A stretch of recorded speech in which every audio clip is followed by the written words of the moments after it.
பண்ணலாம். 100 ரூபா இருந்தாலும் நீங்கள் பை பண்ணலாம். அதாவது நீங்கள் ஒரு கடையில் போய் பிசிக்கல் கோல்டு வாங்கணும் அப்படின்னா 100 ரூபா 500 ரூபாய்க்கெல்லாம் நீங்கள் வாங்க முடியாது. ஆனால் மார்க்கெட்டில் இந்த ETF பை பண்ணும்போது நீங்கள் 100 ரூபா 50 ரூபாய்க்கு கூட பை பண்ணலாம். நான் சொன்னேன் இல்லையா, அந்த கோல்டு பீஸ், அதாவது நிப்பானோட கோல்டு பீஸ் வந்து ஒரு யூனிட் வந்து இப்போ 101 ரூபாயில் ட்ரேட் ஆகிட்டு இருக்கு. ஒரு 3 மாதம் முன்னாடின்னு நினைக்கிறேன் ஒரு 75 ரூபா இருந்தது. கீழே ஒரு இந்த மார்க்கெட் ஹை போனப்போ போகிற ஒரு 3 நாள் முன்னாடி மண்டே வந்து 108 ரூபாயில் ட்ரேட் ஆச்சு. இப்போ வந்து கொஞ்சம் இறங்கி 100 ரூபா 101 ரூபா அந்த ரேஞ்சில் ட்ரேட் ஆகிட்டு இருக்கு. ஸோ உங்ககிட்ட ஒரு 100 ரூபா 110 ரூபா இருந்தாலே வந்து ஒரு யூனிட் நீங்கள் கோல்டு பை பண்ணிக்கலாம்.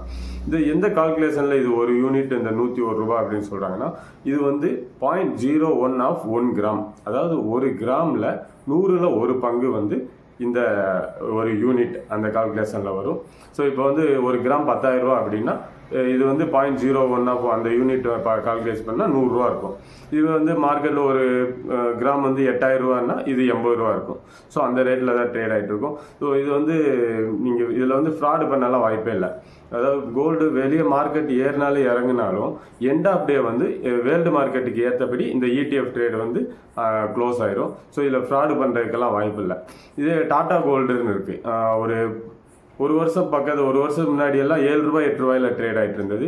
இப்போ 14 ரூபா டச் பண்ணிட்டு இப்போ 13 ரூபா அந்த ரேஞ்சில் ட்ரேட் ஆகிட்டு இருக்கு.